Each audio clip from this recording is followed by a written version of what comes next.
বিয়ের বয়স হলো 21 বছর, 22 বছর, 23 বছর, ম্যাক্সিমাম বেশির থেকে বেশি 25 বছর। আর আপনি যখন ছেলে বিয়ে করেছেন 30-35 বছর বয়সে, তার সন্তান বড় হতে তো সে মরে যাবে, হায়াত দেবে, এটা ভিন্ন কথা, এটা আল্লাহর কথা। আর নর্মালি যেটা আমি সেটা বলছি। আর আল্লাহ যদি হায়াত দেয় তখন কি হবে? সে বুড়ো হয়ে যাবে। আর সেই বাবা যদি তার সন্তানকে একটা ভালো একটা লাইন না ধরিয়ে দিতে পারে, ভালো একটা কোনো কাজ যদি না করে দিতে পারে, সেই সন্তান সারা জীবন বাবাকে গালি দেবে। কি বলবে? যে বাবা আমার জন্য কি করছে? কিছু করে নাই। আর তখন আপনি যদি তার কাছে হক চান, ছেলে আমার হক আদায় করে না, আরে ভাই কীভাবে আদায় করবে? আপনি তো কিছু করেন নাই।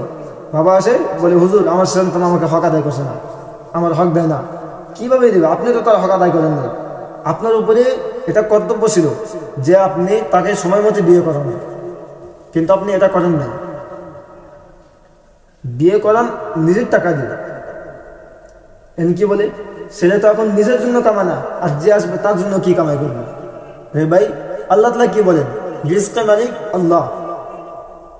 আল্লাহ তাআলা রিজক দিবে, যে আসবে সে তার রিজক সে নিয়ে আসবে, এটা চিন্তা করার দরকার নেই। আল্লাহ তাআলা কোরআনে বলেন, ইয়াকুনু ফাকারা আয়ুগনিহুমুল্লাহু মিন ফাদলি। তার যদি গরিব হয়, আল্লাহ তার বরকত দিয়ে তাকে মালদার করে দিবেন। আল্লাহ তাআলা আরো বলেন, ওয়াল্লাহু ইয়ারযুকুহু মিন হাইসু লা ইয়াহতাসিব। আল্লাহ তাকে এমন জায়গা থেকে রিস্ক দিবে যার থেকে সে ভাবতে পারবে না। তো রিস্কের টেনশন নেওয়ার দরকার নেই। আল্লাহ বলেন, তুমি বিয়ে করো, আমি পায়ে দাঁড় করে দিব। আল্লাহ তাআলা বিয়েকে পছন্দ করেছেন।